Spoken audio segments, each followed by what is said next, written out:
தூத்துக்குடியில் ஃபங்க்ஷனை முடிச்சுட்டு அப்படியே ஊருக்கு கிளம்பிட்டோம். ஊருக்கு கிளம்புறதுக்கு முன்னாலே எங்கள் மச்சான் வீட்டுக்கு எங்கள் மைனி வீட்டுக்கெல்லாம் போயிட்டு அங்கே பார்த்துட்டு குழந்தைங்களெல்லாம் கொஞ்சம் நேரம் எடுத்து கொஞ்சிட்டு நல்லா ஜாலியாக இருந்துட்டு அப்படியே ஊருக்கு கிளம்பியாச்சு. கிளம்பும்போதே எங்கள் அண்ணி வந்து கொஞ்சம் சிக்கன் குழம்பு, மட்டன் குழம்பு, சிக்கன் ஃப்ரை பண்ணது எல்லாமே கொடுத்து விட்டாங்க. வீட்டில் போய் நைட்டு பண்ணிக்கிட்டு இருக்க வேண்டாம், கொண்டு போன்னு சொல்லி கொடுத்து விட்டாங்க. அதையும் வாங்கிக்கிட்டு அப்படியே வரும்போது தெய்வச்செயல்புரத்தில், தூத்துக்குடியிலேருந்து வர வழியில் தெய்வச்செயல்புரத்துலேருந்து ஞாயிற்றுக்கிழமை வந்து அது கிராம சந்தை வைப்பாங்க.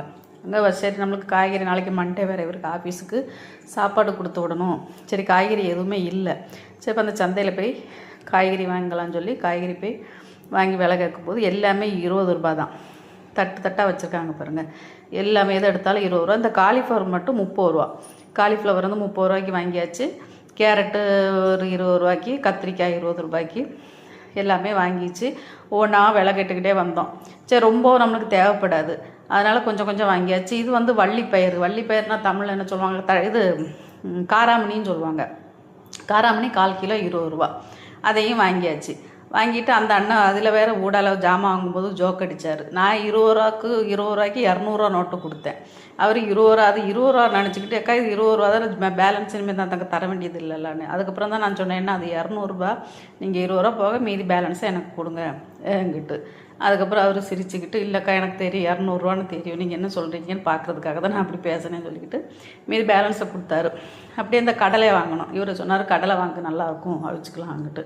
சின்ன கடலை இது வந்து 60 ரூபா, பெருசுன்னா 90 ரூபான்னு சொன்னாங்க. நமக்கு சின்னதே போதும், சின்ன உலக்கு போதும்னு சொல்லிக்கிட்டு சின்ன உலக்கு 60 ரூபாய்க்கு வாங்கிட்டு அப்படியே 10 ரூபாய்க்கு மல்லி இலை, 10 ரூபாய்க்கு புதினா. துவையல் அரைச்சிக்கலாம், தோசைக்கு எப்போவுமே தக்காளி சட்னி தேங்காய் சட்னி தானே அரைக்கிறோம். அதனால் மல்லி இலையும் புதினாவும் 10 ரூபாய்க்கு வாங்கிட்டு அப்படியே கிளம்பியாச்சு.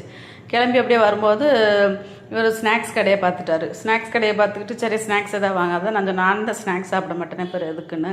சின்ன பையன் வந்திருக்காம்ல, அவன் வீட்டில் தானே இருக்கான், 2 நாளைக்கு வீட்டில் தான் இருப்பான், சரி அவன் சாப்பிட்டுக்குவான் ஏன்னு சொல்லி வாங்க சொன்னாங்க.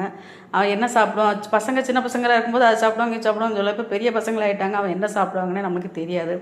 இப்போ அவன் விரும்பி சாப்பிட்றதுன்னா அந்த வேர்க்கடலை மசாலா முக்கி பொரித்து சாப்பிடுவாங்கள்ல, அந்த மசாலா கடலைன்னு சொல்லுவாங்க, அது வாங்கிக்கிட்டேன். அது போக சீடை வச்சுருந்தாங்க, நல்லா பெருசாக சாப்பிட்டு பார்த்தோம், நல்லா முறுமுறுன்னு நல்லா இருந்துச்சு. சீடையும் வாங்கினோம். சீடையும் வாங்கிக்கிட்டு அப்படியே கிளம்பியாச்சு. இனிமேல் இதுக்கு மேலே இருந்தோம்னா ஒவ்வொன்றா வாங்கிக்கிட்டே இருப்போம் ஏன்னு சொல்லிக்கிட்டு அப்படியே கிளம்பும்போது சூரியன் அப்படிக்கு பாருங்கள், நல்லா அழகாக அஸ்தமனம் ஆகிறதுக்கு, அப்படியே அந்த மலைக்கடியில் அஸ்தமனம் ஆகிறதுக்கு போய்கிட்டே இருக்காது. வீடியோவில் பார்க்கும்போது கரெக்டாக இருக்குது.